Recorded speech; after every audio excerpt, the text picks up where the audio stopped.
Live from the WGBS studios, get your cup of coffee or get your shot of whiskey. It's time for Coffee Chat with Sam and Janet.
Live from the WGBS studios, get your cup of coffee or get your shot of whiskey. It's time for Coffee Chat with Sam and Janet.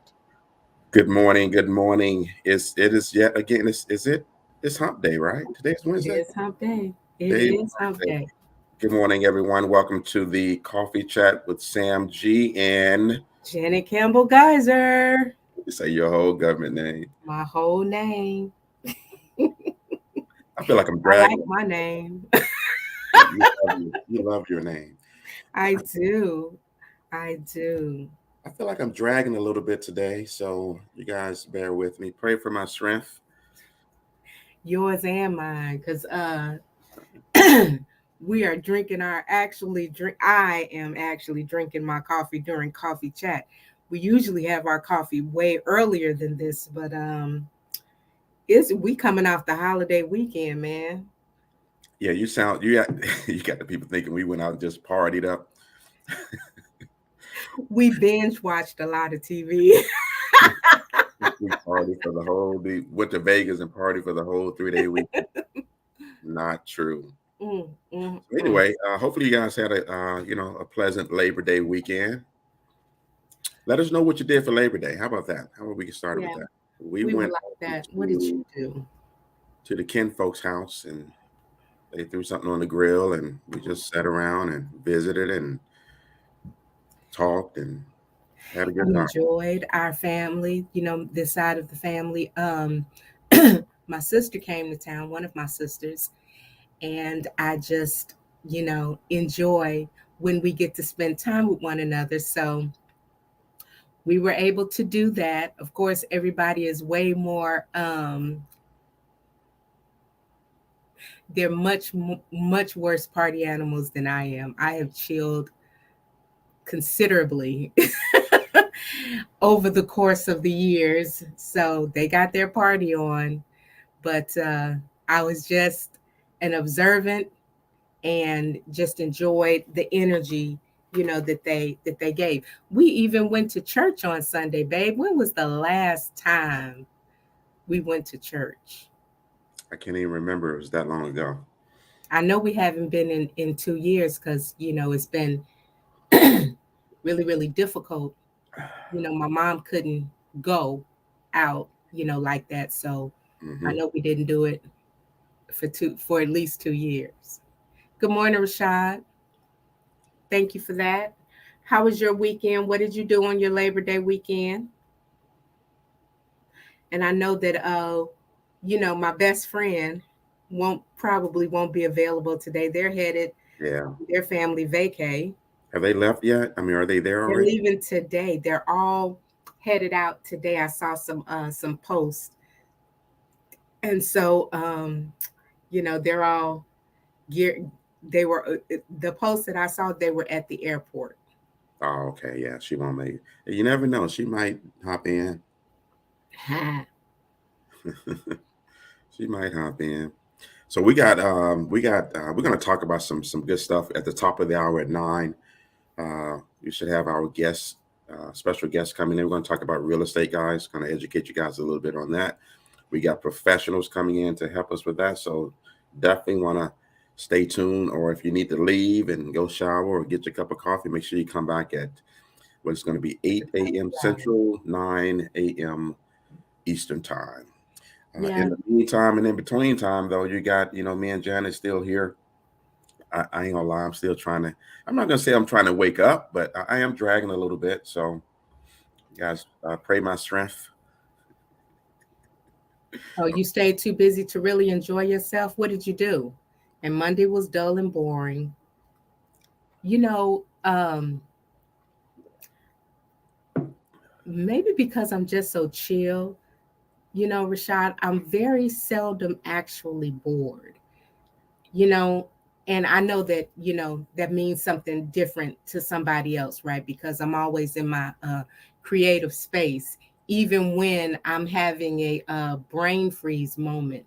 I feel like just being in my creative space, and I do some other things, so I'm never really, it's very seldom that I'm actually bored. But I get what you're saying. I has had a interesting conversations over the weekend, and so I'm just curious. So I read an article somewhere about people that's looking for jobs on LinkedIn, Mm-hmm. and not LinkedIn, it's Indeed. Indeed.com. So I'm hearing reports that Indeed is full, job listings are full of scammers. I'm wondering, does Wow. anybody else out there in the listening audience, have they had those type of experiences? I can remember when, like, Career Builder, I'm showing my age, right? Career Builder was the premier place to look for a job, to find a job. Then all of a sudden, you know, you started getting all of this spam, all this junk mail, associated with Career Builder. So people stopped using that and started using, there was something before Indeed, and I can't exactly remember what it was. But then Indeed came on the scene, and everybody was using Indeed. And then, in the midst of that, professionals were going on to LinkedIn, because it was a completely different type of site. It wasn't considered a social media site. It was considered a networking platform where you could actually, get a plug into employment, the type of Mm-hmm. employment that you were looking for. So I'm just wondering if anybody out there has had experience with Indeed.com, to the place where they feel like it's more spam and scam than anything else.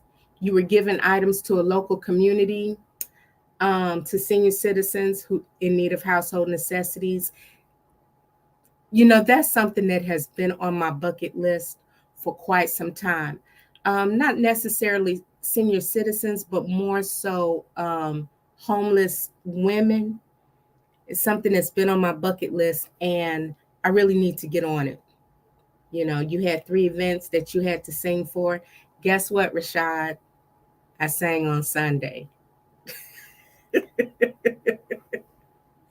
Babe, I don't know where your volume is. Sam, I can't hear you. You may have been talking for the last 5 minutes and we don't know it because I can't Nah, hear you. I had it on. I was doing something over here in the studio. I told you that was going to happen, but wait a minute. So the scammers now have gone to Indeed and scamming people trying to get a job. That's what I'm hearing. Wow. That's what I'm hearing. If they have junk jobs That's on there now. that's interesting.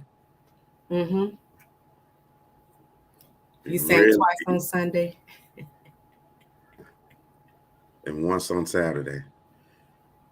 I sang once on Sunday, and I didn't sing the whole song, and I was worn out. How bad? Yeah. Oh. You know, speaking of money, Mm-hmm. I was just reading this morning that in California, they're going to make the minimum wage for fast food places like McDonald's from to $22 an hour. Yeah. Let me see if I can find an article. Of course, there's some pushback on that, right? It's going to hurt the economy, all that kind of stuff they say. But it's funny that all the profits that these companies make don't hurt the economy, right? Right. So, but there's some guidelines. Let me make sure I get the right information. It has to be at least 26 employees and 100 locations. So there's still going to be a lot of McDonald's locations that are not affected by that. But there are some groups or investors that have created, their own investment pool for these types of investments. So they do have a lot of locations. For instance, if you look up Shaq does, I don't know if he has McDonald's, but he has a lot of restaurants in his portfolio. So it would affect someone like that, right? But that's interesting that they're going from $15 uh, from I'm sorry, minimum wage for fast food workers from $15 to $22 an hour. Well, do you remember when it was such that they got so much pushback from going to $15 an hour because it was only like $7.50, I think, or $7 that Right. was minimum wage, and there was so much pushback on them getting minimum wage. I do like the fact that McDonald's, in this same lens, that McDonald's really did led that charge of increasing minimum wage. It's increasing what they pay and going up to whatever the minimum wage thing was, because I believe that this started when the first housing market crashed around 2008, 9, 10, and people were losing their jobs, and you could not really get, when degreed people ended up having to go to places like McDonald's, and fast food restaurants to just to get a job, because they were being laid off in their field, and they couldn't find another job in their field. Mm-hmm. So I think that a part of the quote unquote rebuilding of the economy during that time was, I know that raising the minimum wage came around that time. And,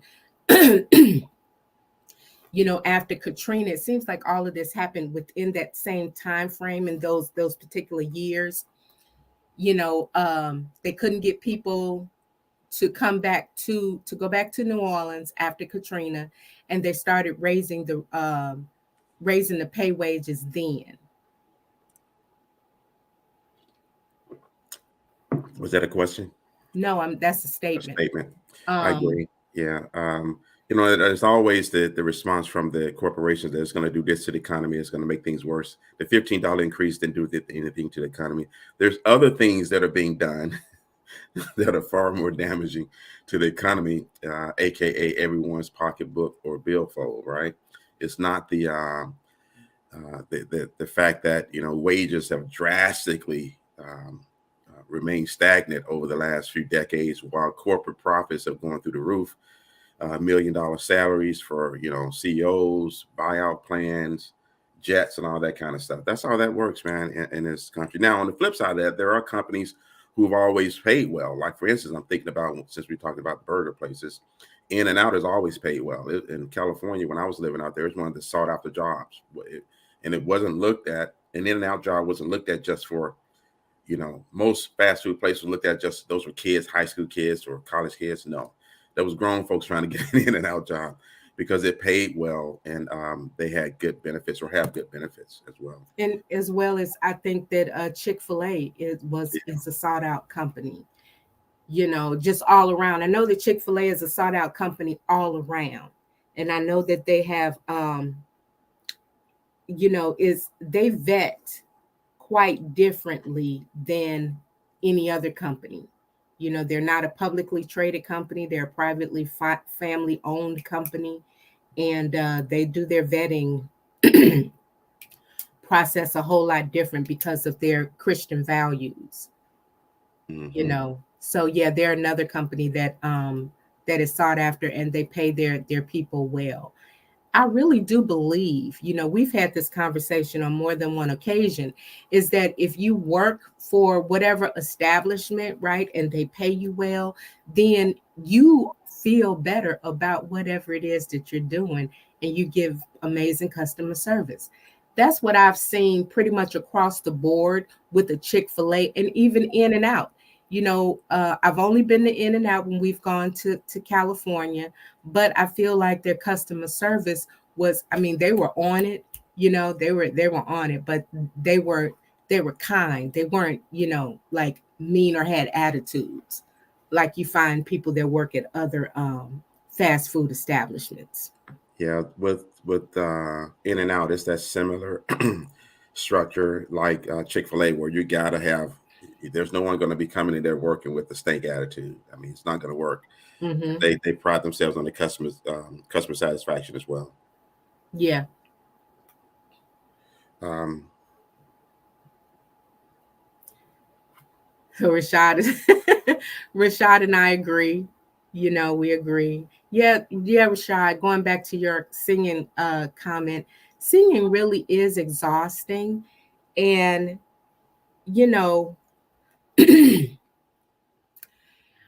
I think that one of the things that really just kind of like really trips me out is that people who really don't sing really feel like people who do sing can just do it on a dime. Absolutely. No, you know, our vocal cords, it's a muscle that we really have to exercise and lubricate, to be able to hit the notes. And let me tell you, they put me on the spot Sunday. I was not prepared. I'm never prepared, because when I go to church, I'm really just going. I'm visiting a church. I'm just visiting the church, okay. But most of the time, whenever I do go, um, I am asked. It's like the pastor will give me a look, and I'll be shaking my head like, nope, nope. And then you know how they do, Rashad. They put you on the spot, like whoever the person is that's announcing. Oh, I see Rashad out there in the audience. Praise the Lord. Hopefully he'll bless us with a song. And then you put on the spot. So now you feel like you have to, right? And you just pray that first note comes out smooth. And your voice don't crack because you weren't prepared. You may have drank your coffee that morning, and anybody who sings, they know that if you're going to sing, you should not drink or have any caffeinated type of beverage. It doesn't work. It doesn't work well for our vocal cords, right? And so, that was that. It was fine. Whatever. I did my part. So then singing is not like, for instance, what I do, because I'm partnering with the company, or looking at partnering with the company. So we're interviewing each other, and the person I'm talking to, the representative of the company, asked me to talk about this one product, Index Universal Life Insurance, and I had to answer that question on the fly. So singing isn't like that. You say it has to be exercised and lubricated. You can't. Don't professional singers have to be ready at a moment's notice? Or if you ever notice the background, right? There's always a background. They do their runs. They do their me's, t's. They so do that's the scales. warm up. They That's the do warm up. scales. Yes, those are warm ups. Or they do stuff like that to loosen up their vocal cords. They also drink teas, and stuff like that. No caffeine, no sugar, no hot or cold drinks.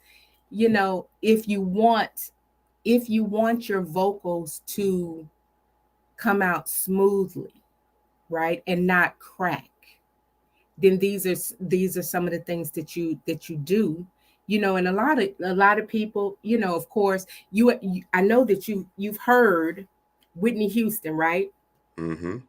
Like Whitney Houston would have them, she wouldn't have she told them not to turn the air conditioner on, because the coldness would affect her lungs, her ability to perform her craft properly. Oh, okay. So that's why she was sweating all the That's why time. she would be It, sweating it because, wasn't because of that other stuff.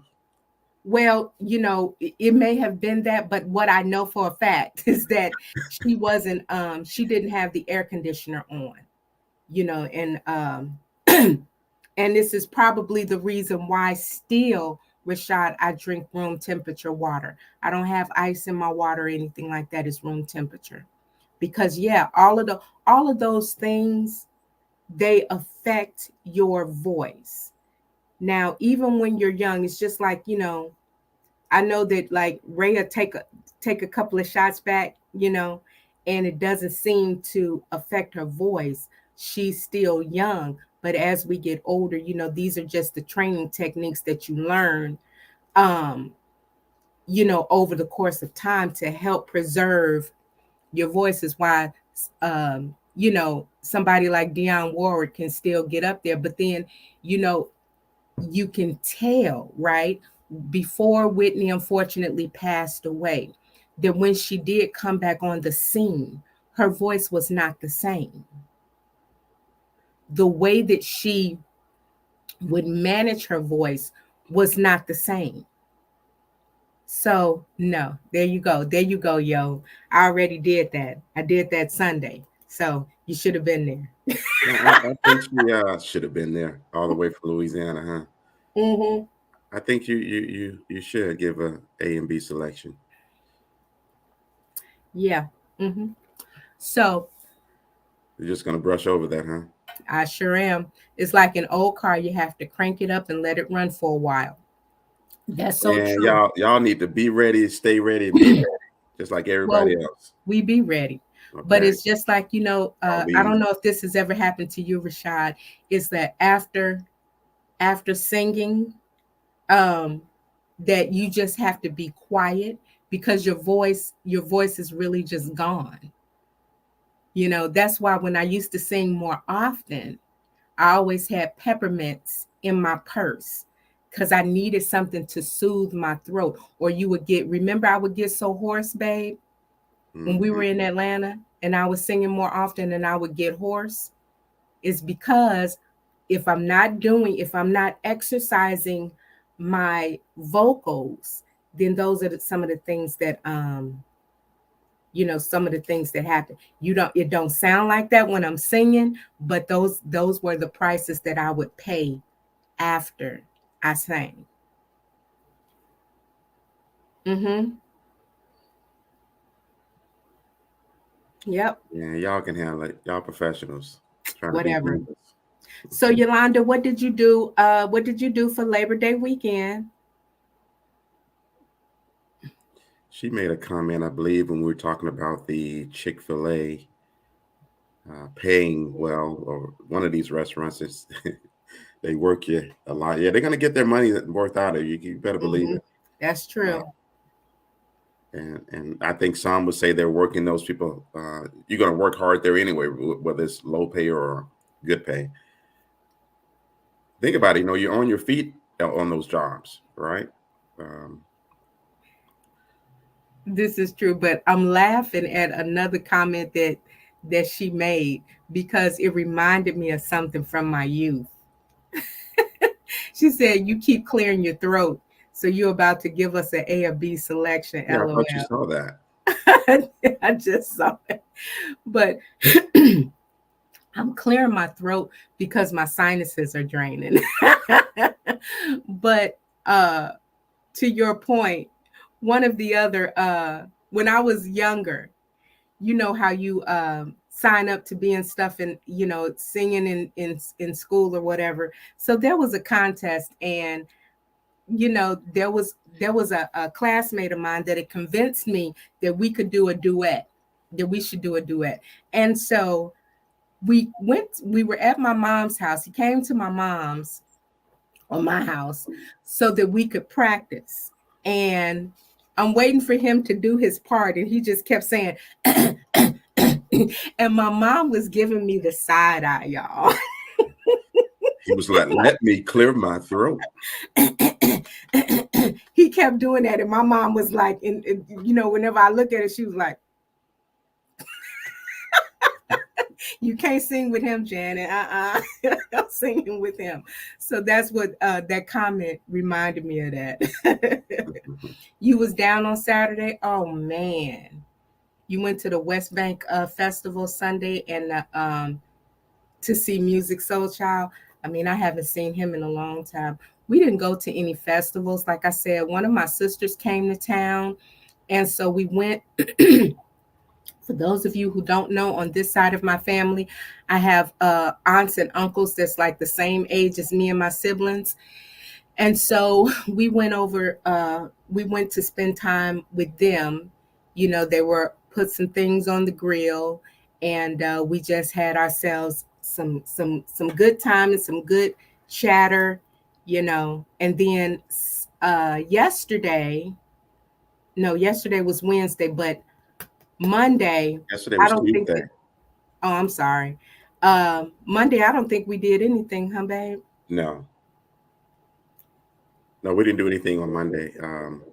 Guys, we're laid back over here. We're over that 50 mark, so we're not trying to party like rock stars anymore. Yeah, we be chilling. We can party like rock stars in that recliner, though. We be chilling. And there, my friends, is your song for the day. We be chilling. It sounds like Rashad's having some flashbacks with all the singing requests. Might be time to take a break, man. I did trade a little bit on Monday. I know she's gonna say a little bit, more than a little bit. It was a slow market. The New York market was closed. But there's always opportunity in the market. That's what I tell my traders and people who I'm trading for. So I did catch some trades on Monday. I'm not going to talk about that, so I don't even get that started, right? On CoffeeChat. And someone said, man, are you getting away from talking about money? No, it's not that. I've done it for so long, right? We're 25 years in this game. I'm not going to say I'm tired, but my free Golden Nuggets game has always been in full effect. I'm just, you want to know the truth, Janet? I don't think Tell me the truth. I'm not tired of what I do because it's a passion of mine. I can do this till I'm dead, right? And all I need now is a cell phone and a computer. What kind of has taken me aside is the fact that I've given information to so many people and they don't do anything with it. So I'm really, honestly, I'm at that point now. I'll be 55 here pretty soon. I'm at the point where, hey, I can readily identify if I can help this person. If not, I'm like, okay, that's cool, man. Yeah, okay, yada yada yada. I'm only looking to be, in conversation with people who want the information. But one of my things is #take massive action. Man, that's a whole other conversation. That's a whole other thing, right? I'm so focused on moving our community forward. And a lot of us are still not on that page, no matter what it looks like on social media. Well, a lot of us are just not on that page right now, right? We talk that good game. That's why I don't like to hear people talking about generational wealth when we fail to use one of the key metrics to create generational wealth. Is basic, good old life insurance. And I have grown men that look like me telling me I don't want to leave nobody wealthy, and fighting with their wife over a $25,000 life insurance policy. It just doesn't make sense. But anyway, I want to get on that tangent. We got our special guest in the studio. I'm sure they didn't ring the doorbell. Oh, there it is. So we're going to bring them in here. Let's do this real quick. Let's do it this way. 1 second, guys.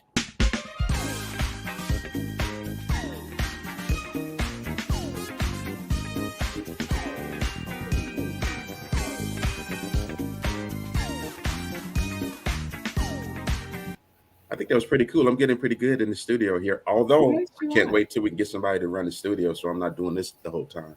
Yes, indeed. Hey guys, we got our special guests here. I'm gonna let them kind of introduce themselves. That's how we do it here. We keep it real organic, but we're gonna get into this real estate knowledge here. Two very knowledgeable professionals. I know Janet, like I don't know these people, but they're my Facebook friends. And before I let them introduce themselves, let me tell you, this is how social media should be used. I've never met either one of them face to face. Think about that. This is the power of this technology that a lot of our people are still running away from. So we're gonna start That's off a with whole other conversation, babe. Shaka, right? Right, Mhm. right. Good I'm morning, shocked. Shaka. Welcome to the show. Go ahead and Good introduce yourself to the morning. people. Good morning, Sam. Good morning, Janet. Good I'm morning. Chaka. I'm a real estate professional realtor in the state of Mississippi. I also specialize in working with individuals and clients who have credit issues. So I'm a credit repair specialist also. I'm just here today to talk about the real estate market. And by the way, Janet, you probably don't know this either, but I got her on the lookout because we're relocating to the Jackson area Right. Mhm. next year. So she's looking at some homes for us. And Jerome, better known as JJ. I just read that in your on your Facebook page. What is Yes, yes. So I'm Jerome Johnson. Some people call me JJ. Some people call me other things. That's fine too. I'm a mortgage broker, and I specialize with veterans. I'm a veteran myself, but I help all types, all genres, all branches. So whatever you need, I can help you with, and I'm excited to be here. So thank you, Sam. Thank you, Janet, for having me. And I would just like to kind of echo what you said as far as the platform that is, Facebook or more broadly social media, and how people are missing that boat. And you couldn't be more right. Absolutely. Yeah. I want to get right into it, guys. This Bank of America. Wait, Uh, wait. Before you start, let me ask JJ, what area are you in, JJ? So I'm actually located in Texas. I'm in God's country, but I'm licensed in 7 different states. So Texas, North Carolina, Florida, Virginia, Colorado, and Tennessee. And Shaka, how many states are you licensed if you're licensed in someplace other than Mississippi? Well, right now, I'm licensed in Mississippi and Tennessee. Okay. We need to know that, guys. Right. So it's unfortunate that JJ's not licensed in Mississippi. That is correct. My company is not in Mississippi, but we're growing. We're the 3rd largest independent brokerage in the country. Okay. So Mississippi is on the docket. It's just not quite finalized. Excuse me. Oh, so it might happen before we actually make the move. I'll make note of that, especially since you work with veterans. That's right. Okay. So I'm as you guys can tell, I really want to get into the Bank of America thing. So I want to get you guys' opinion on that first. I haven't really read up on it. I don't really like to talk about just what's in the news. I like to do a little bit of research. So my apologies for not doing a deep dive on it. But Bank of America has come out where they're basically helping people get mortgages right without the normal criteria.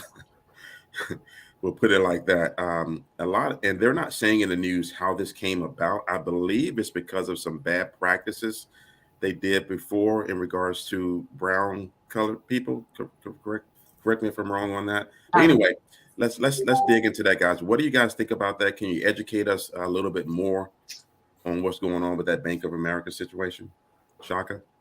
I From what I've seen, I think it's going to be a good program.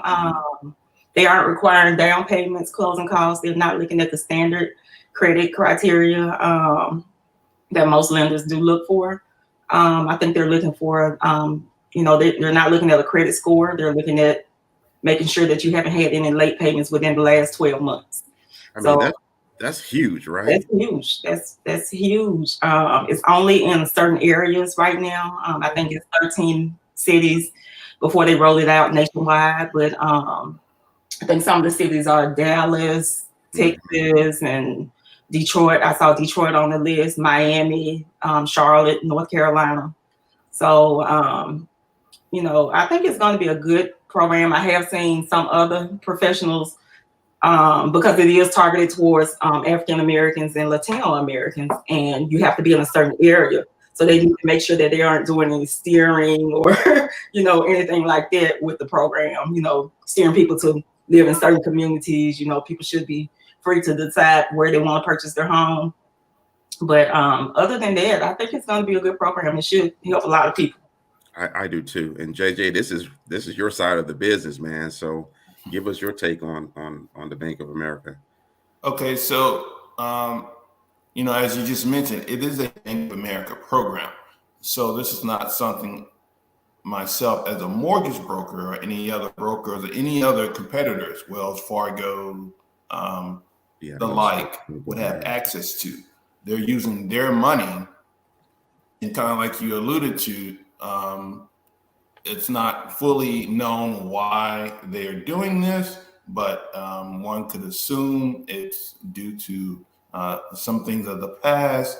And what they're doing is they're saying, if you are willing to buy in certain census tracts that are predominantly Hispanic and African American, we will give you up to $10,000 for your down payment, and we will cover the closing costs, just anything that's not non-reoccurring. So what that means is anything that you would put in escrow, such as your property insurance, your taxes, things of that nature.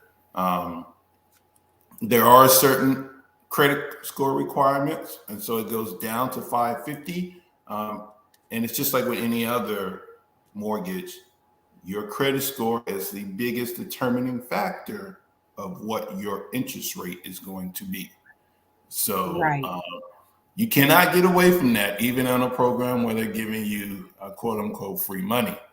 Credit score is still going to be a factor. But you have, like Chaka mentioned, certain requirements as far as how many times you can be late. If you can show your rental history, so show 12 months of being on time with your payments, you don't have to have as much money. You don't have to actually show that you have money, additional monies in the bank. If you can't show your rental history, now you got to have 3 months worth of mortgage payments. So that's going to vary depending on how much of the house you get in the bank. And again, it's only in certain cities. This is the pilot program.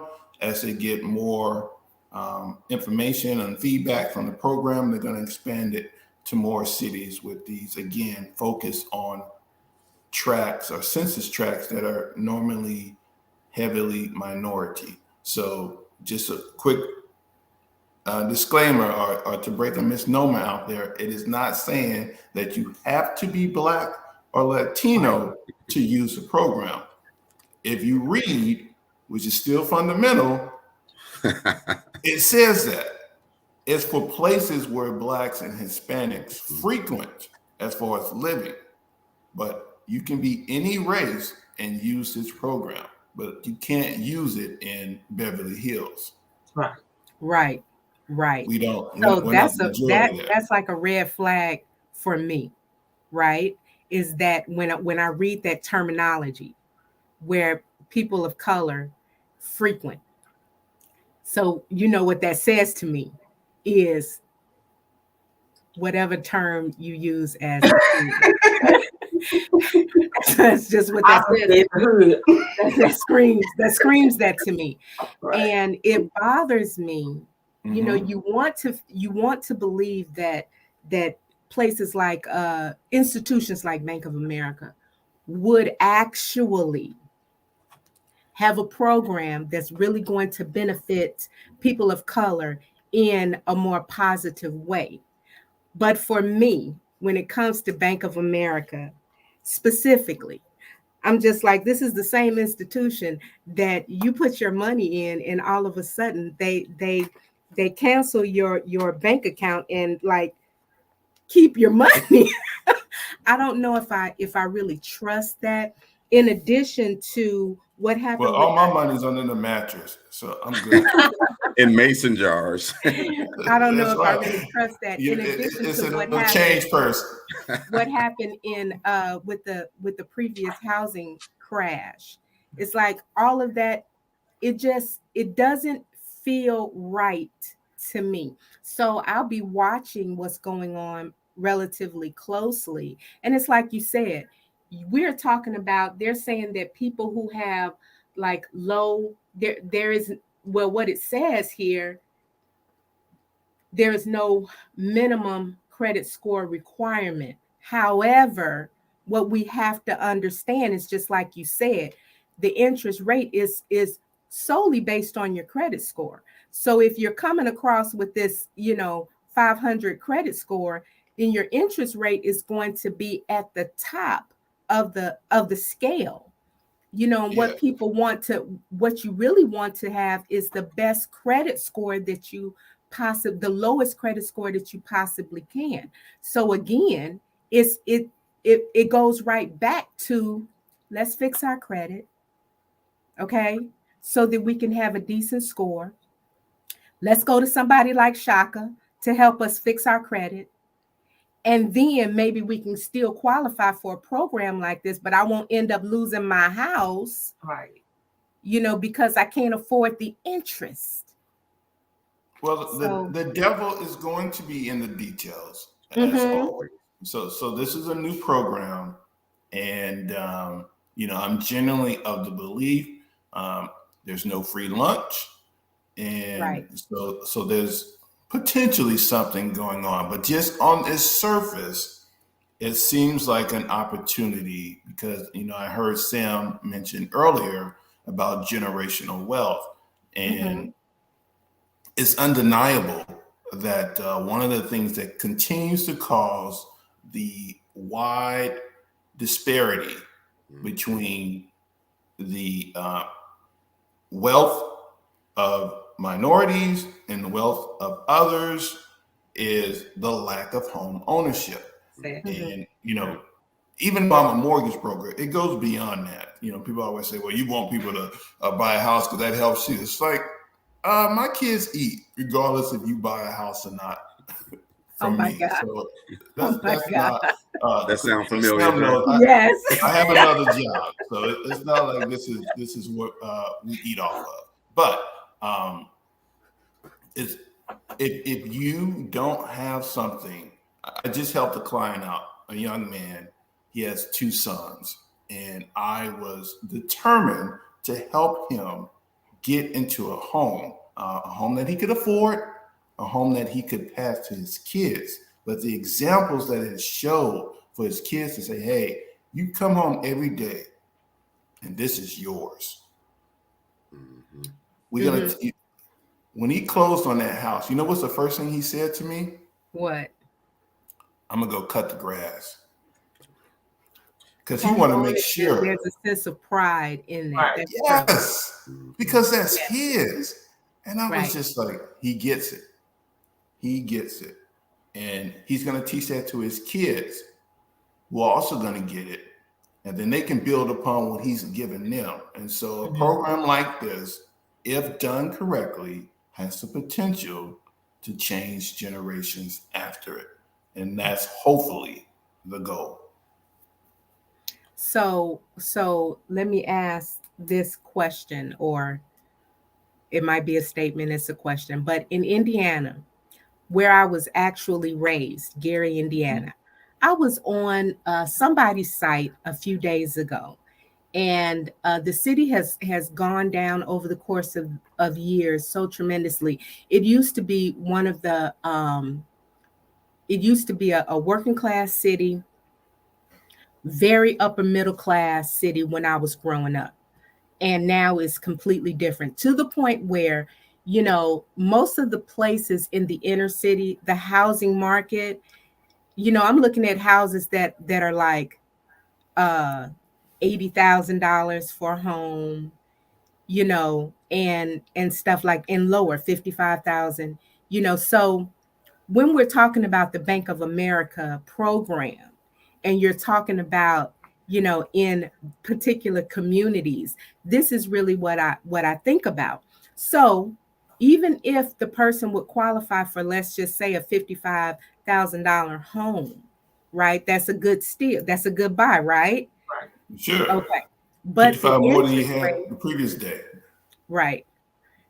Then it becomes, I am out here cutting my grass because now I'm a homeowner, Right. and I have such pride in the property that I just bought. I'm cutting my grass, but I'm in a blighted area, right?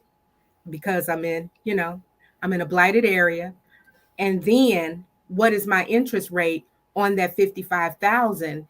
How is that going to, I have pride in being able to own a home, but my pride is being diminished because of the area that I find myself, that I can't get out of.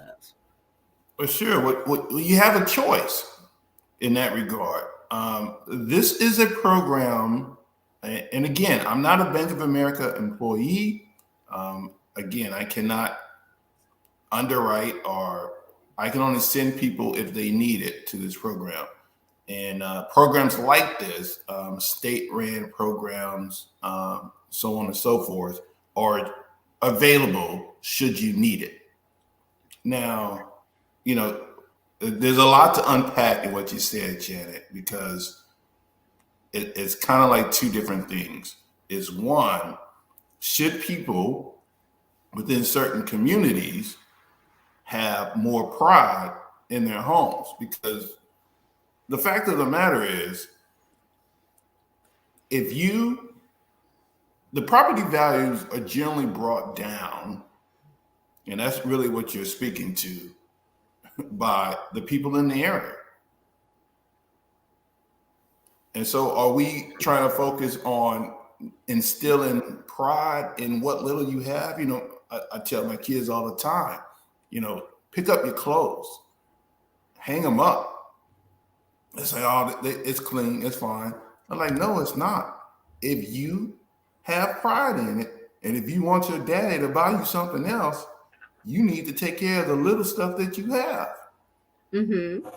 So that's one aspect. But then there's the other aspect saying,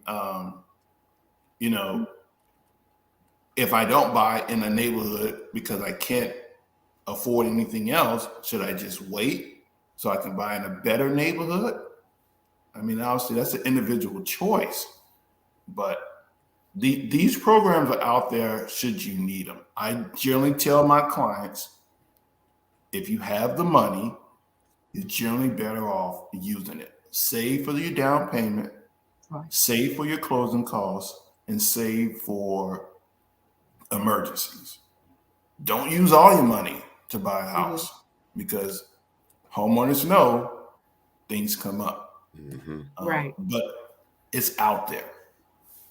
So let me go to Chaka real quick. And what's, I'm laughing at myself because when Sam said that we were having you guys on, the first thing I said was, well, babe, you're gonna lead this conversation. Takeover spirit in full effect. It's that takeover spirit.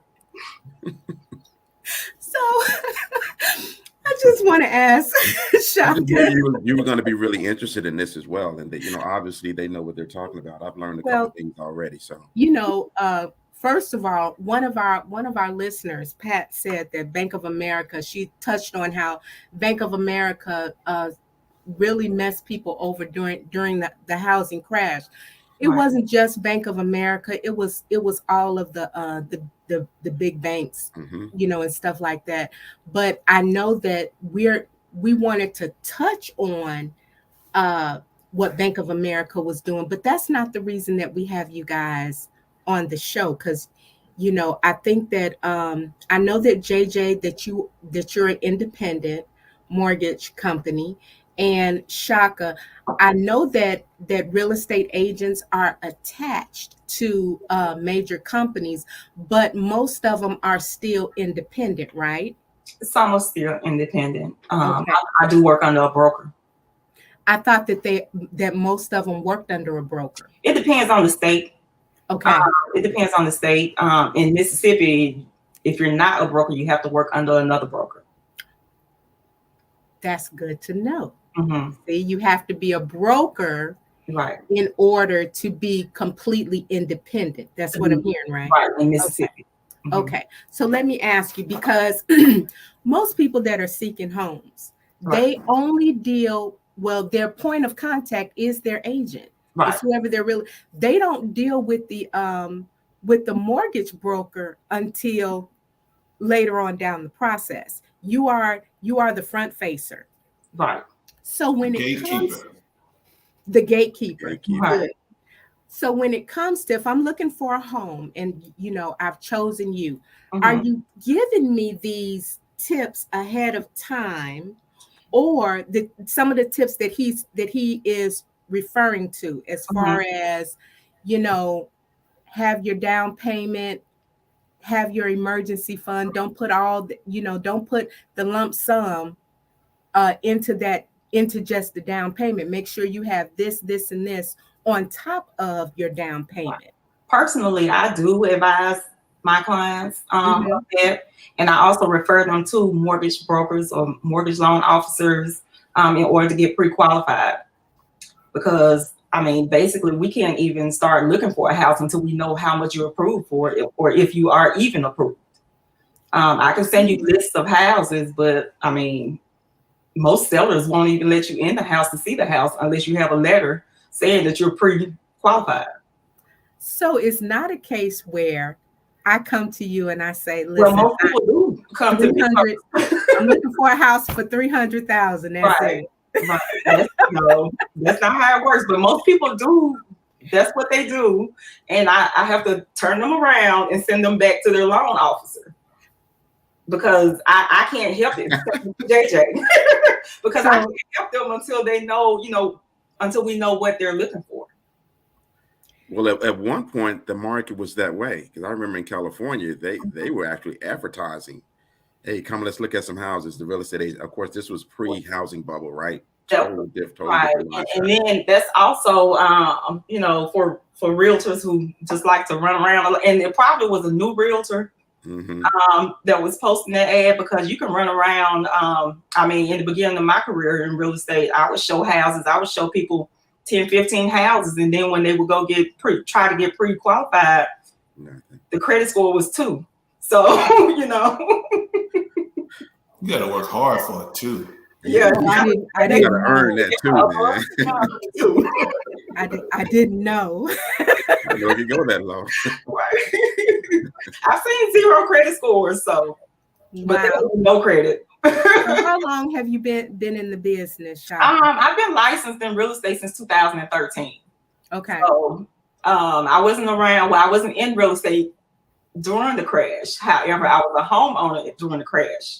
And I was caught up in that subprime lending, all that stuff that caused that crash. So I remember that vividly, even though I wasn't working professionally in real estate, but I do remember that. I know a lot of people in my neighborhood lost their homes. You know? So it was tragedy. I don't know. Tragic. It was tragic. It was tragic. So in your area, the areas that you're in now, we know that we're in 2022. So after the pandemic, well, 2021, housing prices went through the roof. They were double what they had been previously. And not only that, the interest rates additionally went up. So what I'm reading is that what the trend is saying is that we're about to go into yet another recession, probably at the end of next year. And not only that, this is going to affect, like, you know, housing and everything. So in your particular area, what is it that you're seeing as far as, first of all, being priced out of the market? Are you experiencing, you know, you and your clients, are y'all experiencing that in your area, really being priced out of the market? And where do you see the trend going for the next year? I do see a lot of people being priced out of the market, especially single people who are trying to buy homes. Basic 3-bedroom, 2-bathroom homes are going in the mid 300s in my area. And that's hard to afford even with a good job if you're a single parent or just a single person trying to buy a home. I'm working with one client now. I sold her a house about 3 years ago. She has $100,000 in equity in the house now. And she wants to upgrade her home, but she's a single parent and there's nothing out there. She wants to sell the home she currently has and take the profit and put that into a new home, but she can't afford a new home right now. So do you see what I'm reading even correct? Where the trends are going to go down? Yes, some experts claim that we're already in a housing recession. Yep. The economy is not in a recession yet, but the housing market is in a recession. I feel like the market is going to correct itself. I don't see a crash coming, but I'm not an expert. JJ may be able to give you more information on that. I don't personally see it crashing, but I do think the prices will come down and to the level where they should be, not overinflated like they are now. What do you think about that? I'm only an expert in my own mind. JJ, how long have you been in the business? So I'm coming into my 3rd year and enjoying every single day, every single moment. I do think there is a correction. I would agree with Chaka. I don't think there's a crash coming simply because everybody's trying to compare this market to 2008. Right. But it's different. It's different. It's so very different. Back then, you had people who could walk into a office and say, "Hey, I'm a score. Can I get a loan?" And it's like, "Well, sure, of course you can." And they would give them a loan without the ability to repay it. Now you have people who are coming in with all cash. You can't fake all cash. You either have it or you don't. Right. Now, that's still a small percentage of homes purchased, but you have a lot of qualified people. And of course, now interest rates have gone up and it has squeezed a lot of potential buyers out of the market. But as you have mentioned earlier, Janet, I do think there's going to be, there's potential for a economic recession, at which points typically interest rates do go down. Mm-hmm. And when those interest rates go down, now all those people who were squeezed out have the potential to come back into the market and potentially start bidding on the homes again. And now you may have another run up in prices. So for those who are on the sidelines, just know there's a lot of company out there and you kind of want to time it to make sure that you're not getting back in where you're competing just like it was in last year and the year before that. But again, it's all speculation. Are we still in the seller's market, Chaka?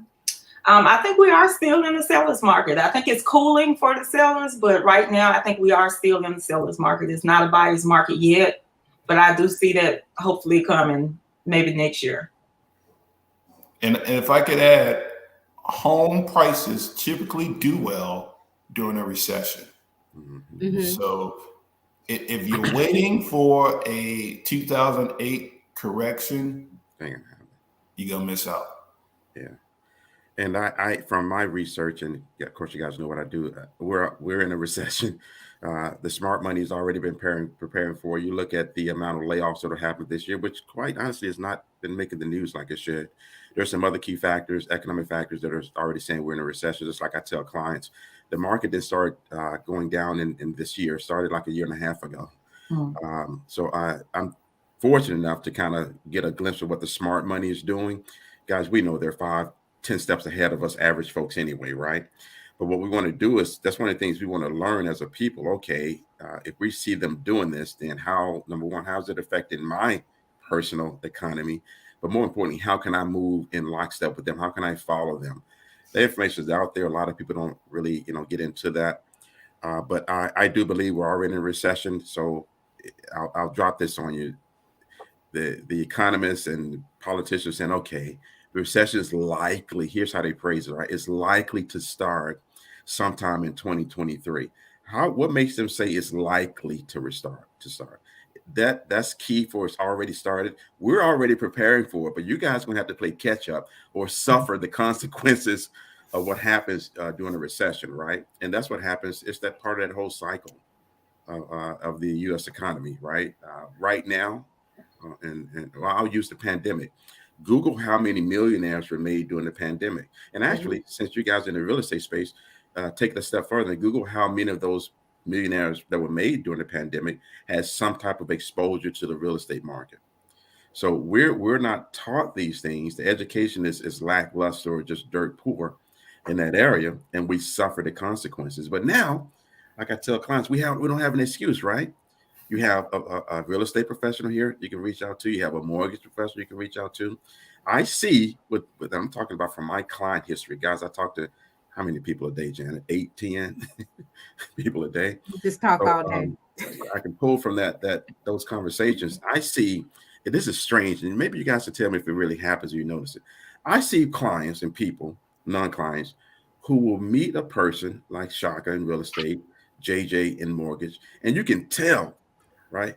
This person know what they're talking about.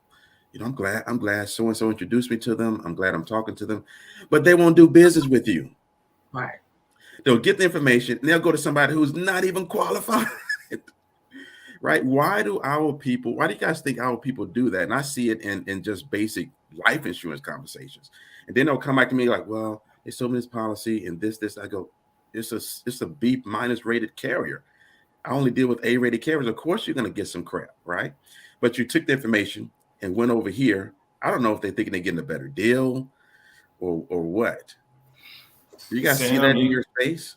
Sam, you are touching on a nerve right now. So it's crazy. Let me try to speak to this in a diplomatic manner. But it absolutely happens, and it's so unfortunate because, as you mentioned, we miss out. I've had a situation where I'm dealing with doctors, and they're out here buying up all these different properties, and they get a great deal, they get great service because that's what we specialize in. And it's like, hey, JJ, I'm going to refer you to my friends. And the friend will call and say, hey, I want what X got. Mm-hmm. Just like that. They know a good deal and they own it. Right. We talk to some of our people and it's, I don't know. Let me look it up. What you going to look up? Yeah. The information you don't even understand it. And it boils down to, okay, maybe some of this stuff is new. Maybe you're not sure, because I'm not the type of person that goes out and says, hey, I'm a mortgage broker, I can help you, such and such. Most of my stuff, and which is the way I prefer it, is referrals. People come to me. And so in that regard, it's like, I'm not trying to get over on you. We are always not trying to get over on one another. But for whatever reason, right, you don't appreciate the information that's being presented.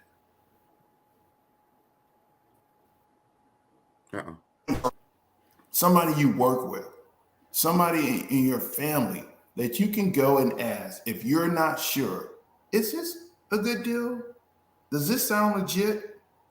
And then come back and be like, okay, let's move forward, or no. But don't just automatically assume because you don't know or understand that it's not a good deal and go off to somebody else. Because again, the only one that's being hurt is us.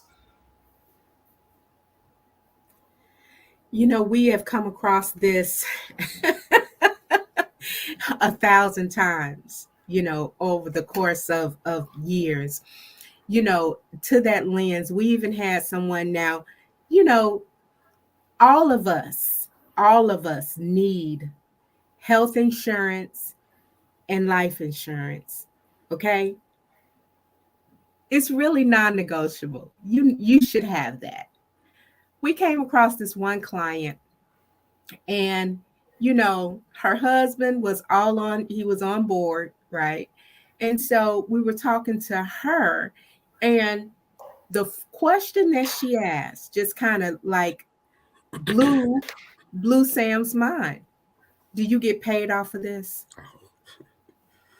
What difference does that make? Because you need the insurance. Right. And what the quote that I am giving you, you have already stated that is less expensive than any place else than your Blue Cross Blue Shields and all of that kind of stuff. So what does it matter? How is that even relevant? That's like it makes no sense. I'm providing a service, right? And if you provide a service, you expect to get paid.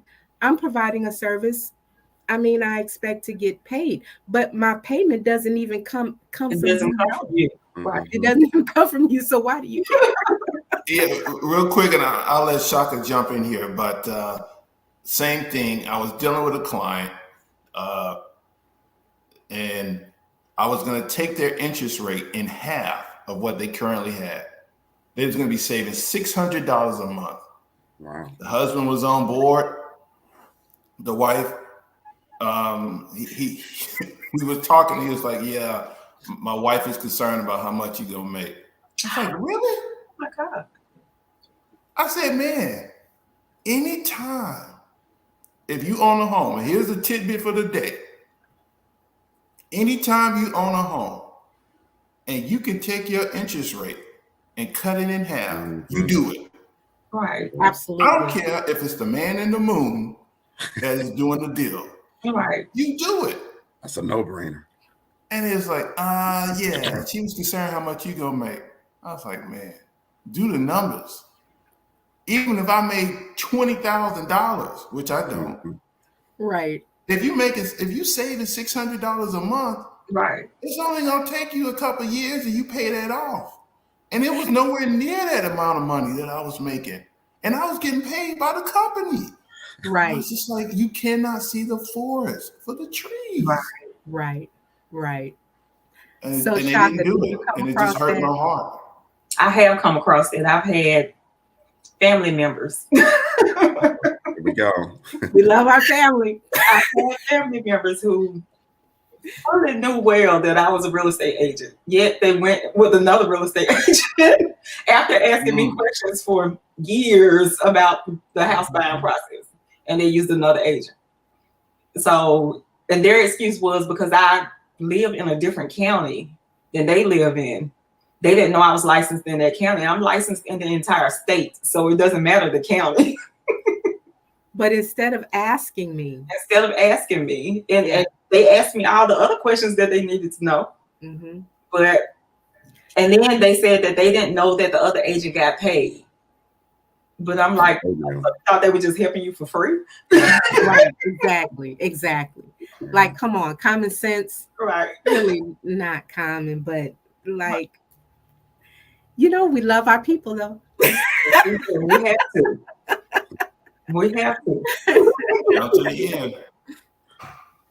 So, my favorite story. Chaka. So that Jackson area, I know the water crisis, which we need to talk about, Janet. It's specific to the city of Jackson. It's the city of Jackson. Okay, all right, because we're looking at that Madison Flowood area.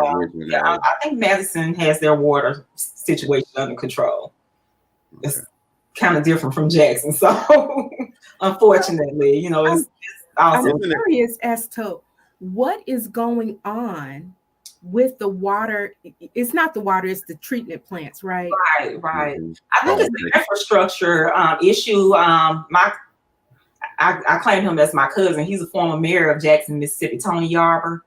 And I think one of his big things when he was in office was infrastructure, but they wanted to, I mean, roads are still infrastructure issues or whatever, but I guess the city council or whatever chose to invest the money in fixing roads instead of the water treatment plant like he suggested. And then we had this happen. So is it resolved yet or no? From what I'm seeing I have a lot of friends in the Jackson area. They're still buying water. Mm-hmm. So, and they're still asking for donations for water, bottled water. So I think it's still going on. Is it true that, because I read some report that said that the mayor had a big tanker pull up to his house so he won't be suffering like the rest of the community or the rest of the city when it comes to gas fresh water? I don't know if that's true or not, but I did see some people on Facebook, as they say, as the young people say, roasting him about that and some other things that he's done while in office, which is very sad. So I just think it's real interesting, and we need to take note as Black people that we're in the year 2022, and we see this country that gives buku money, to use an old school term, to other causes, other countries, and we have a capital city in a state in these here United States of America that has a water treatment problem. Yeah, that part. Just so happens to be a predominantly Black city? Mm-hmm. I think we need to take note of that. Right. Flint, Michigan, anyone? Flint? Right. Okay. Okay. That's for me, that speaks volumes. Again, we know this country gives billions of dollars to other countries for other causes, and here we have a capital city, not small little bitty Hollandale, Mississippi, where I'm from, a little speck on the map, right? The capital city of a whole state has a water. How easy is it to fix a water treatment problem? Right. Come on, guys.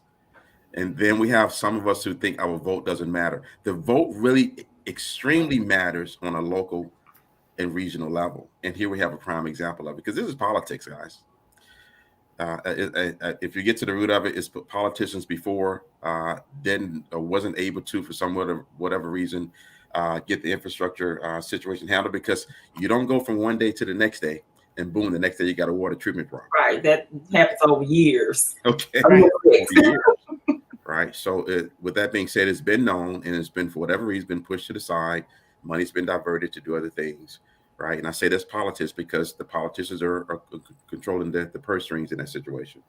I have a question for both of you guys. When it comes to, I know that historically there's always, when it comes to real estate, an issue with zoning, right? To get into, whatever the area is, the zoning seems to be an issue, or redlining, to be more specific. So are those still issues, in this day and age? Redlining and zoning, are those still issues? I mean, I it's certainly not an overt issue, but I don't see the numbers behind all this, so I cannot tell you if it's still an issue. But if you have a good credit score, you have money in the bank, if you have the things you need to buy a home, you can buy a home. It's when you start getting into needing some of the state programs, needing down payment assistance, then you're at the mercy of the state, the government, so on and so forth. If you have your stuff in order, and I know it's not easy for everyone, it's not easy for most people, saving for and just understanding, what does that mean? So if you are a first-time home buyer, which is by definition, meaning you have not owned a home you've not owned a home or not have interest in a home in 3 years. So if you had a home, you sold it 4 years ago, You want to buy a home, you're now considered a first-time home buyer. I didn't know that. Me either. So if you want to purchase a home on a conventional home purchase, you only are required to have 3%. There's still this belief that you need 20% to buy a home. That's not true. If you're a first-time home buyer, you're only required to have 3%. And if you've already had a home or you currently have a home, you only need 5% down.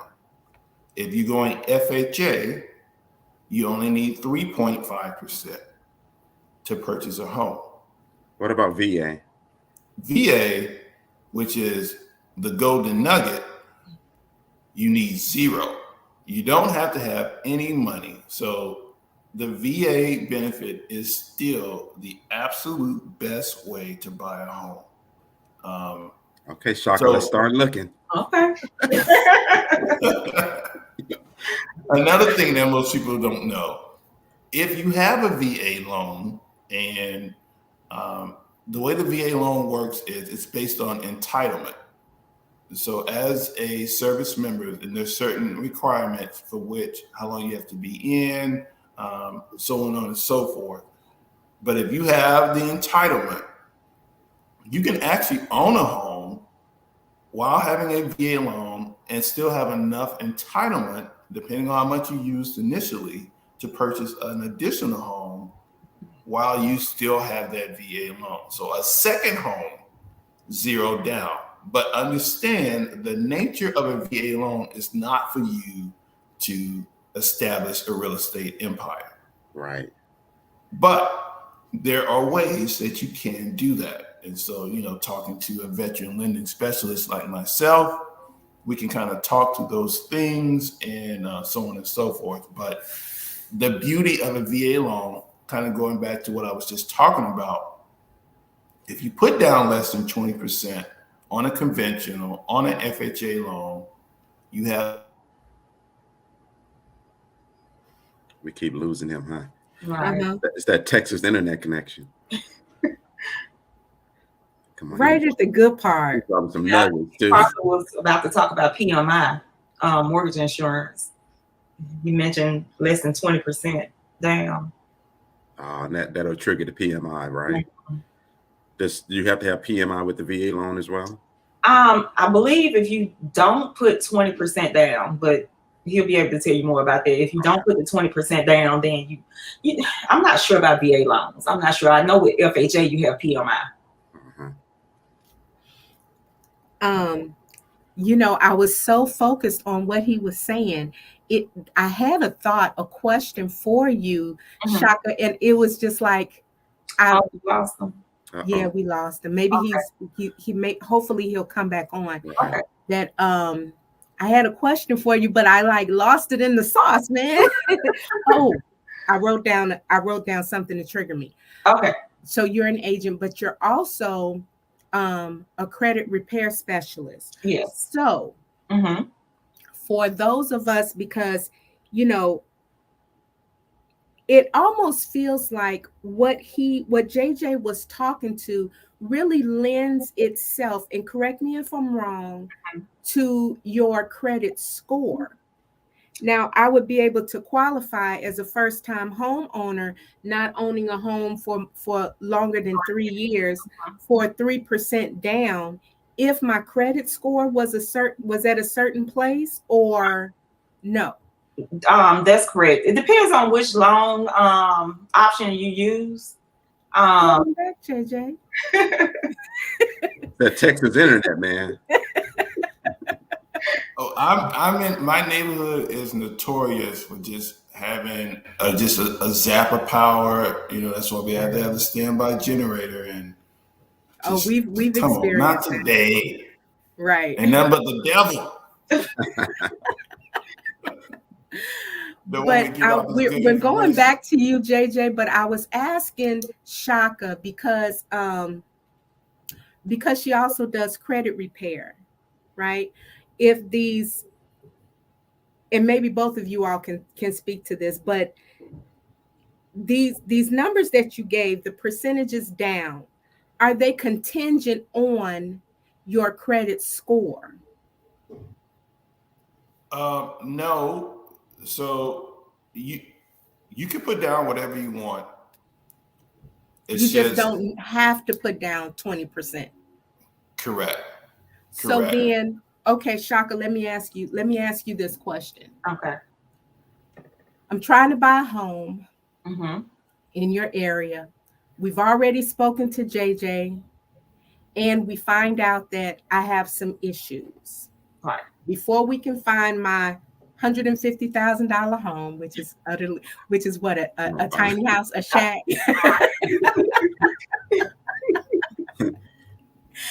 I need to get I need to do some things to get my credit straight. Right. So now I know nothing about that, right? So then, are you the person, because of this other side, are you the person that's going to give me the strategy or help me brainstorm on a strategy that I need and how long it's going to take?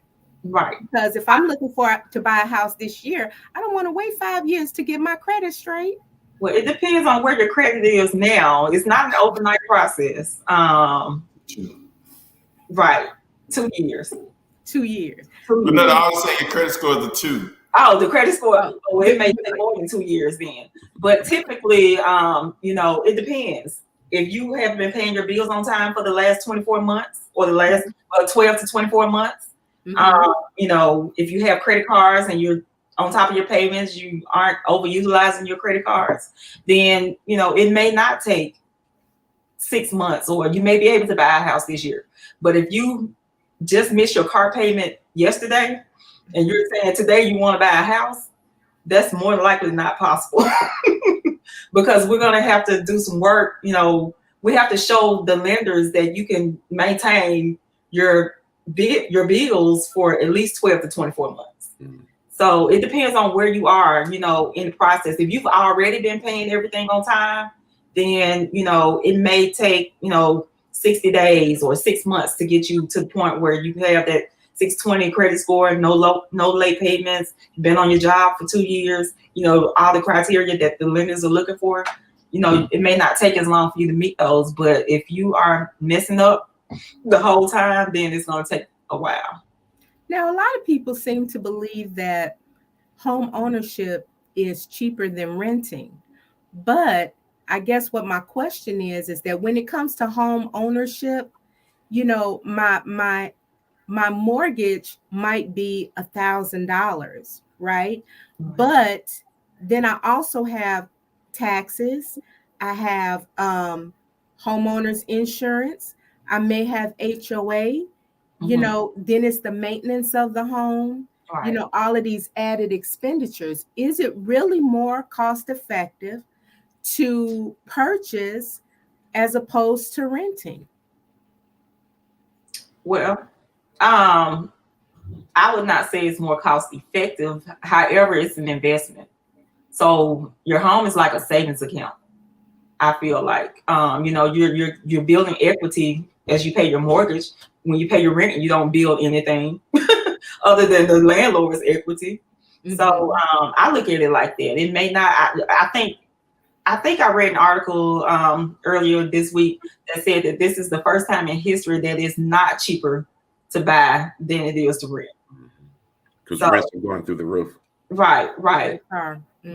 So, you just have to look at what your long-term goal is. If you want to build wealth, generational wealth, as you talked about, then home ownership is the way to go.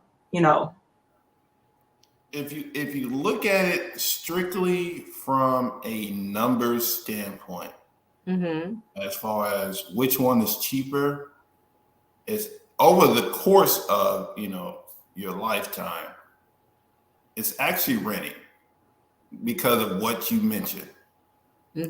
But what you get in home ownership is you get that security of knowing this is my house and I can stay in it as long as I can afford it, essentially. You don't have to worry about, is the owner going to say they want to move back in and now we have to go find another house?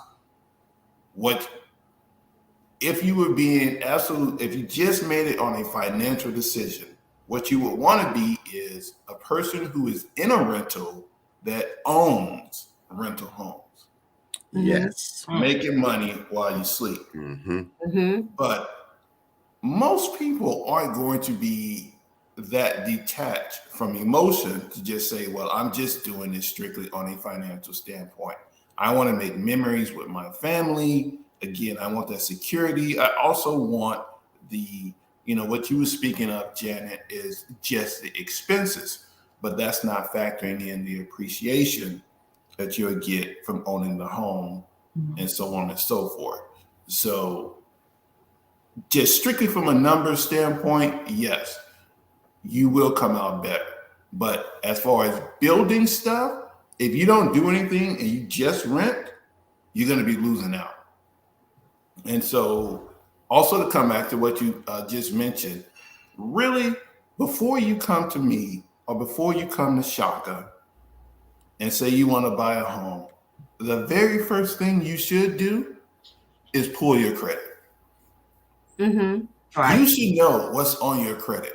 Even if you're not buying a house, you should know what's on your credit. And if your audience doesn't know, you are entitled to one free credit report per year. Right. It doesn't come with the actual score, but you can get your credit from the 3 major bureaus, Equifax, TransUnion, and Experian, for free. You go to annualcreditreport.com. You could pay a little extra to get your actual score, but that's where you should start. And the reason is, if there's something on there that's incorrect, something on there that you didn't know, something on there that you thought was off and it's still on there, the time to start dealing with it is before you approach Chaka, right, before you come to me, because it could take some time. And when you see that perfect house and you're ready to pull the trigger, you may not be able to do it because now your credit score is much lower and it's going to cost you more than you thought. And it was already there. You just never pulled your credit. Right. So that's really the first thing you should do if you're going to buy anything, right? But in particular, a house. To that lens, I completely agree with that. It's personally, I feel that is probably one of the most important things that you should always, you as the individual should always know what your number is, and there are so many free resources. If the bank that we use, we can pull up our credit report every day just from it's one of the services that the bank that we use offers, and we use USAA. So it's something that comes along with that. Another, a lot of people don't have USAA, right? So, but what you can do is go to, like you said, freecreditreport.com, and at least be able to know what is on your credit report and what you can, and start working towards getting things off of your credit report. A lot of people aren't going to do that themselves. They really don't know how to navigate, or they're just plain, lazy. But again, to that lens, there are people like Chaka that can help you manage that. If that's something that, you just don't want to fool with yourself. There's always an answer. There's always a solution to the problem. And even when, and to what you just said, JJ, one of my brothers recently, he was in the market for a car, and that was the first thing that I said: what's your credit score? Because it's whatever your credit score is it really determines what type of vehicle you can qualify for and what that interest rate is going to end up being. So you have to know your business, and this is your business. So we just found out, well, everybody knows that the Biden administration is working towards eliminating the 3 major credit bureaus because of, practices that they use for people of color in determining their particular credit scores. So they're going to a completely different type of platform. My issue, I think, with that is that whatever is on your report currently that they're moving over is still going to move over. So I feel like you still have to do some work on your own. But one of our listeners, Pat, was asking if for us to kind of speak on that. I've heard that the question is, I've heard that they are thinking about changing how they calculate credit scores. Can you give some info on that? And for I guess you, JJ, you can probably answer that better than anybody else. And then the next question is, what about credit repair services? I've heard yays and nays, and I think that Chaka is the perfect person because this is in her wheelhouse to answer that question. But let's go to the first one. Can you speak, JJ, on the change of calculating the way that they're going to start calculating credit scores? I can't speak to it in total because this is still a new thing. So one of the things that they are going to, well, they're supposed to start doing is certain medical collections. They're not going to affect your credit score in the same way they have in the past. And just understanding that there also is a different formulation for when you buy a mortgage, when you obtain a mortgage, when you buy a home versus when you go to the department store and you get a pair of jeans. We use the same information, but it's weighted differently. So a lot of times what happens is people will use different credit monitoring services, and those credit scores will be higher than the ones that we get. And it's like, well, no, how is that possible? I had a 720 yesterday. How is it now a 650? It's usually not that big of a gap, but it's like, well, they use a different formula than what we use. Vantage score. Yes. And I just try to make people aware that, particularly if they're using some of the credit monitoring services. But yes, there are some changes. One of the things that did happen is there was some erroneous reporting from one of the credit bureaus that was potentially hurting people. Another thing, when you have two people buying a home, so like we mentioned, we use the 3 credit scores. Mm-hmm. We don't use the highest score. We don't use the lowest score. We use the score in the middle. It's called the middle score. And we use the lowest of the 2 people buying a home. Mm-hmm. So if one person has an 800 middle score and the other person has a 600 middle score, you're going to use the 6. We use 600. Unless the person who has the 800 can support all the debts and the mortgage, meaning they make enough income. That's the only way that we would use the 1. But if you need both people on the loan to qualify, it's going to be the lowest score. Just be aware of it. And I'll let Chaka speak to whether or not credit services are a yay or a nay. Yeah, Chaka. Well, it depends. There are good and bad in every industry. Mm-hmm. I would say that, there are better doctors than others. Mm-hmm. I would say you would need to thoroughly vet the person who's repairing your credit. And credit repair is not rocket science. It's not something that you can't do yourself. But most people don't have the time, or they don't have the focus, discipline. Otherwise they probably wouldn't need credit repair. But it's not something that you cannot do yourself. I think I read that about 75% of all credit reports contain at least one error. So just getting your credit report from annualreport.com, going over your credit report, making sure that every account on there is yours and it's reporting correctly, then, you can start there. But again, you don't have to hire somebody to do your credit, to repair your credit. it's something that you can do yourself. But also keep in mind that it takes time. It does. It can take a minute to destroy your credit, but it's going to take some time to build it back up. That's true. Which is why you want to start your process long before you start your process by pulling your credit. Right. So on average, when it comes to taking things off of your credit report, can either of you speak to that? How long does it? I've written the letters, I've sent the letters in, I've disputed whatever it is that I need to dispute. How long does it actually take to come off?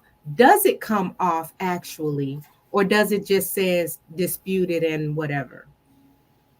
Well, it depends on what the grounds for dispute were. I mean, if it's not your account, it should come off, or, if the creditor can't show that it's actually your account and you're saying that it's not your account, they don't have any signed contracts or anything, then it should come off within 30 days. I've been seeing that it may take, since COVID, 45 days. Okay. Because, the mail is slower and, they don't have as many people working, now. Or, but I would say 30 to 45 days, it should be corrected or removed from your account, from your credit report. So let's talk about the collections, because we know that that other companies buy your debt. And so there seems to be, on some people's credit report, it might be the same debt, but it's been bought 15 times. Right. So clearly collections is a big business, but is it actually legal? It's legal. A lot of people have the thoughts that once the original creditor sells your debt, then you no longer owe it. You still owe it, if you got it. My advice to people who have questions about the credit is pay the people their money, first of all, and then you won't have to worry about the collections. But if it gets to the point where you did not pay, and we all have made mistakes, life happens, things come up and you didn't pay it. But it should not be reported on your account, your credit report 15 times. It should only be reported once. So all those others need to be deleted. So one of our listeners says that they had what happened is if you have a bill that had to go to collections and you paid it off, there's companies that will keep buying it to try to throw it back on to your credit report. I'm a little confused as a consumer of how we handle that. And in a lot of cases, you've made a settlement that you've paid off according to their criteria. However, another company has come back as if that transaction never happened. Well, so they're kind of talking about two separate things. So if you paid it off, then you've settled the debt. If you guys have come to an agreement and you've paid it off, then that's, as Chaka talked about, one of those things that's wrong on your credit report. And you need to write to the appropriate people to get it removed. Right. Now, if you came up with a settlement and you didn't pay, just because you settled it, but if you don't fulfill your end, then it's not concluded. And yes, somebody can buy that and put it back on there. And you just have to be careful. Go ahead. So I think that, well, what the viewer is saying is that it was paid off. And so probably somewhere in the middle of that it got into somebody else purchased it. But I guess what the real question to all of that becomes, Chaka I have a credit card with Chaka, financial services, and I have maxed out my credit card. I couldn't pay for it or whatever. And so it's on my credit report. And my credit gets sold. That information gets sold to Sam at Financial Services. Okay. If it's $500, do I go to Chaka to get the settlement amount, or do I go to Sam?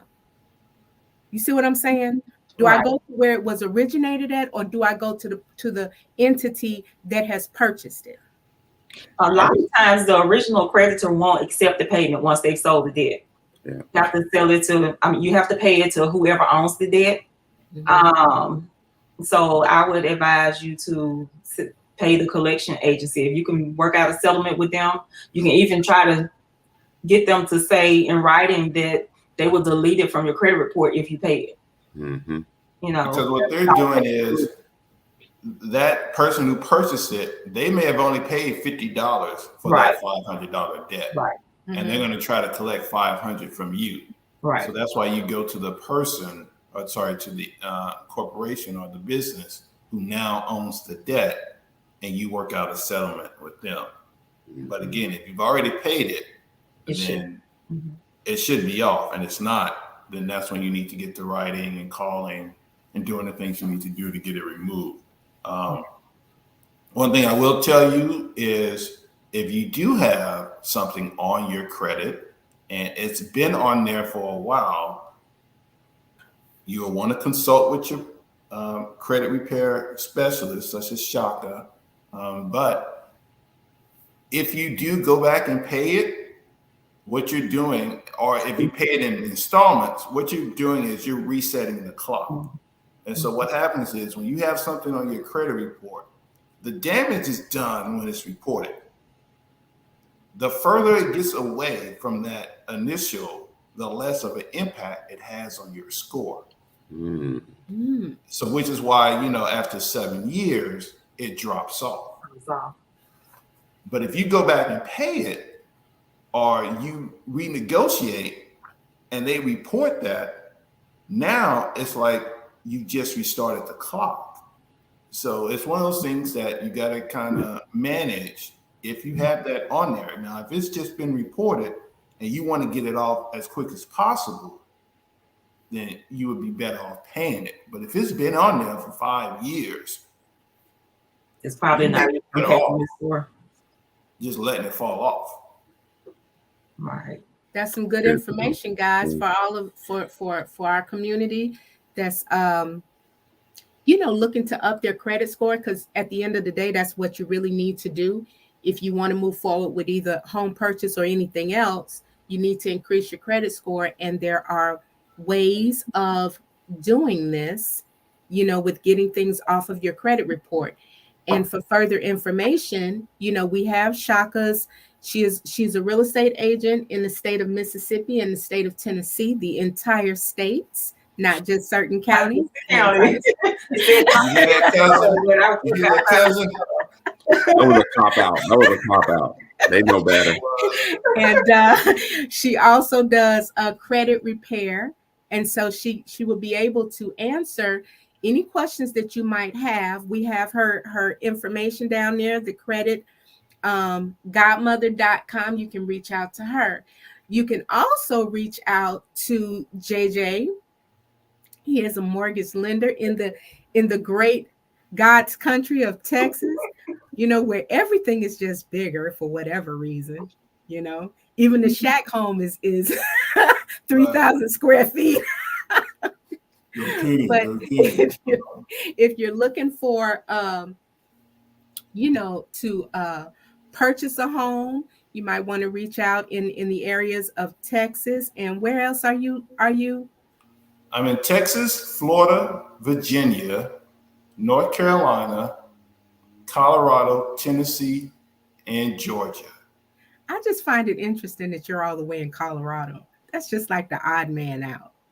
Everything else I understand, but Colorado. I know some people in Colorado, and so so he got license. We actually, so the name of the company is Edge Home Finance. I'm the fly broker, but Edge Home Finance, and so if we're in that state, I can obtain a license in that state as well and help more people. So that's what I do. I helped a buddy in Virginia. He referred me to somebody in North Carolina. I was like, wait a minute. Let me get my license. It only took like a day, and then boom, I got him a refinance, and we got done in a week and a half. So that's the same thing that happens with Sam. Yeah. So he is licensed in about 12 states, I think. At one point he was licensed in like 40 something states, but you only want to be licensed in the states that you're actually doing business. So that's pretty cool. But we have JJ's information down there, theflybroker.com. And as he has mentioned, he is a licensed broker in several states throughout this great United States of America. If you have questions, and he specializes, all you vets out there, he specializes, in brokering for vets. So you want to check him out. JJ, so the Fly Broker, does it have anything to do with you being a pilot? It does. It has everything. So yes, I'm also I'm part Jamaican. I got 15 jobs. 18 jobs, man. 18 jobs, man. If you don't know where that comes from, look it up. Maybe make patties on the side. Yeah. And so yes, I'm also a airline pilot. Cool. Oh, really? Yes. For yourself or commercial? Commercial. So if you look up front and you see me, unlimited pretzels, I got you. Unlimited pretzels. And I be wanting them pretzels, man. I'll take care of you. It's really wonderful that we have two people, on the show that are quite astute in their businesses, but they also have other businesses along with their main business. So, and in our community. So we're always so excited to be able to talk to people in our community that are doing major things, and we're just above and beyond happy that you guys chose to come on the show and answer some questions and give us a lot of pertinent information and some wonderful feedback. So yeah, I hope that they answered, Pat, some of the questions that you had, especially when it comes to credit repair. Because, in my mind, and this is just me thinking, if I have a question about something, I will research the mess out of that question till I get the response that I feel that I need. Right. But that's me. That's not a lot of other people, and so if you're not that person that's going to do the work yourself, then you do need to reach out to a Chaka, to help you manage, your collections or that debt, whatever it is. You need a person like Chaka to help you navigate your way through that. When it comes to understanding more about the lending process, because it is a process, you definitely need to speak to the JJs of the world, and preferably speak to our JJ, not the JJs of the world, but the Jerome JJ Johnson. If he's not flying off somewhere, okay. And I'm sure that they would be more than willing to help. But don't just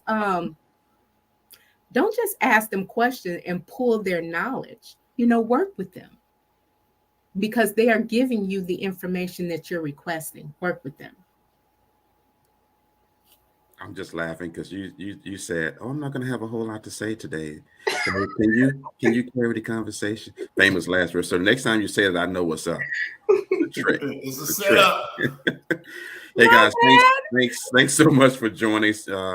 I know it's kind of last minute for me reaching out to both you guys, but we would like to have you guys back on. We're barely scraping the surface of your respective markets and what you guys do. So we really want to give you a round of applause for joining. Golden Nuggets, my inbox right now. I don't really talk from comments on the inbox because I feel like they could just drop the comment in the comment section.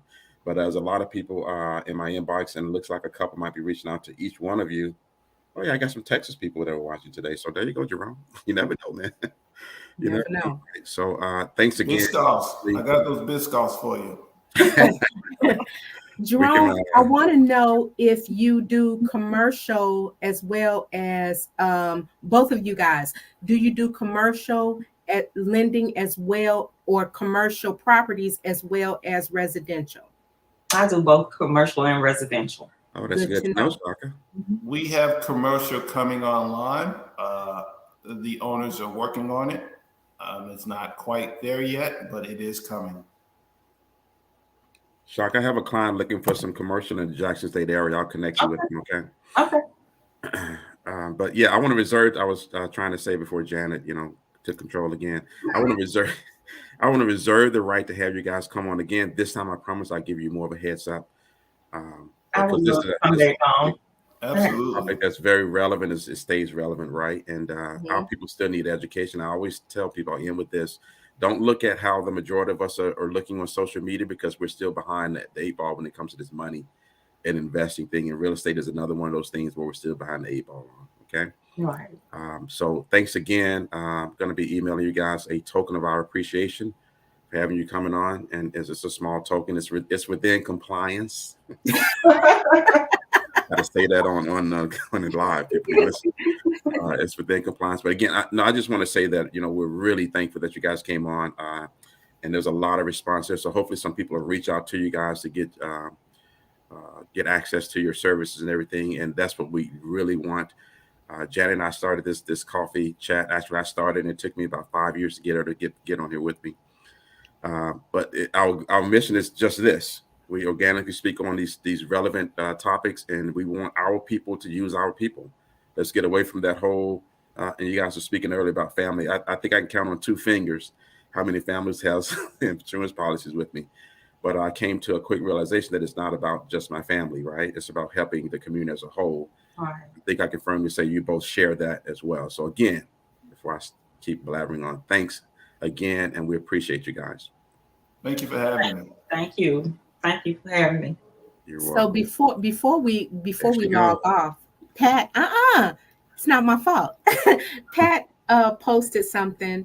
I've owned 3 properties, so I'm not in the market necessarily to buy. But the issue is that she has an older home of her mother's that she just inherited to leave a lot of work. So eventually I'll be shopping maybe some lending to help me with repairs, and also researching grant programs. I don't know if either one of you, Pat, what area are you in? I don't know if either one of you can speak to that, or if that's just a statement.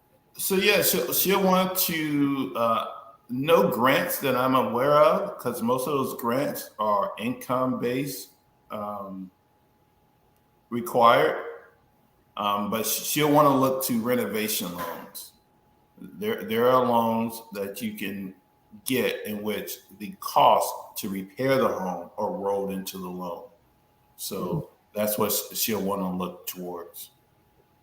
I don't know if either of you do this, but I found in my business, a lot of our people really get excited when they meet someone such as the 2 of you who really knows their craft and can give them the information. And just in the rare moment that you're not licensed in their area, a lot of our people will pay a consultation fee because it's really important to them to get the right information. So this might be a situation, JJ, where you're not technically in her area, but you might be able to do a consultation with her.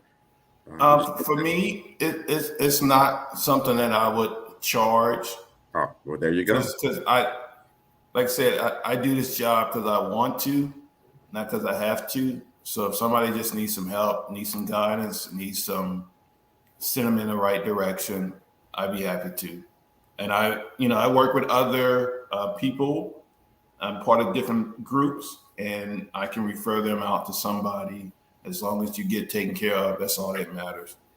And this is why we do the coffee chat. That statement right there. There you go, Pat. The rest is up to you. Now, he's not going to track you down and get in your inbox. So the rest is up to you. And I look forward to working with Chaka once we relocate. All right. I'm looking forward to it. Yeah. And I also look forward to having you guys on again, because I understand that the market is fluid, it's changing, and it's changing rapidly. So, it's just some things that people want to know, and I appreciate you, Pat, for thinking that I'm so wise. That's so nice. Can I just make one more truth admission? I was not going to come on here because I saw that Sam had posted part of the score from the JSU FAMU game, and I am a fan. Oh, hey man, you know, because this is for a greater good. I pressed through. I just pressed through, and I want you to know that I'm working in the spirit right now.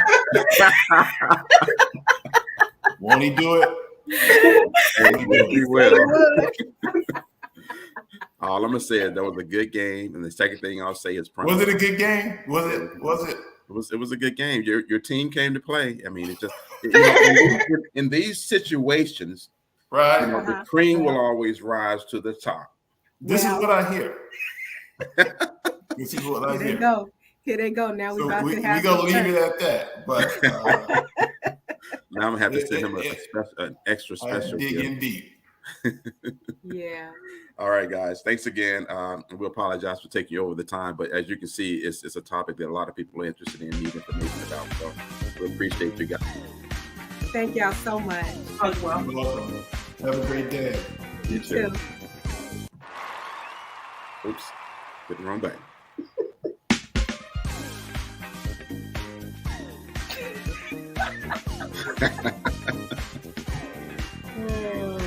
There you go, taking over the whole show. I'm gonna be quiet today. I'm not gonna talk the whole lot today. I should have known. But hey guys, thanks for joining us. You know, I'm just gonna stop apologizing for going over time because it is organic, so we'll do this. It's gonna happen, right? But man, what a lot. What's some great information that they both dropped. Please reach out to them.